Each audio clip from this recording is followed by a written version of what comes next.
Pour la première fois de son histoire, l'Éthiopie a vécu une grève générale. Cette journée historique, pour un pays qui n'a ni parti politique, ni moyen d'expression légale, était un test qui devait permettre aux observateurs de réévaluer globalement la crise qui secoue le pays.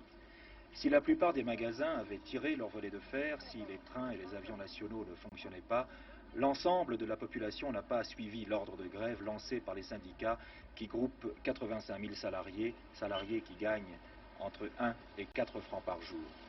Soulignons qu'être salarié en Éthiopie est un privilège. Mais derrière ces travailleurs syndiqués vivent 25 millions d'hommes et de femmes ignorant tout de la marche moderne d'un pays soumis à la volonté d'un seul homme, l'empereur. Il est courant à Addis Abeba de voir au pied des buildings des silhouettes en haillons exprimant de la façon la plus brutale le fossé entre le Moyen-Âge et ce XXe siècle où l'Éthiopie tente si difficilement de faire son entrée.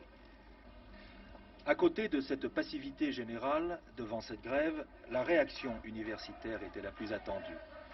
Sur les 5000 étudiants de l'université d'Addis Abeba, 3000 sont venus crier leurs revendications dans la rue, exigeant la réforme agraire, la création de partis politiques, la liberté d'expression. Sur les pancartes en caractère amharique, on pouvait lire « La terre aux laboureurs, Éthiopie démocratie, élection libre ».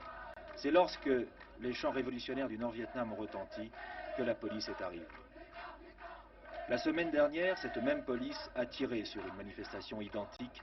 On a relevé un mort et 5 blessés, tous atteints par balle. Ici, il nous a semblé que le nouveau gouvernement de M. Makonnen ait donné des instructions précises aux responsables des forces de l'ordre, car, contrairement aux habitudes, des sommations ont été faites aux étudiants sur le thème « Regagnez votre campus, sinon nous tirons dans 5 minutes ». Mais en fait, il s'agissait d'intimidation, car après une courte pause, où l'on voyait les étudiants saluer les jeeps militaires de passage, le cortège s'est remis en marche. Les leaders universitaires, voulant saisir au bon le tremplin politique de cette grève, tentèrent alors de descendre vers le centre-ville pour se mêler aux ouvriers syndiqués en grève. Mais derrière un premier barrage de policiers, les fusils à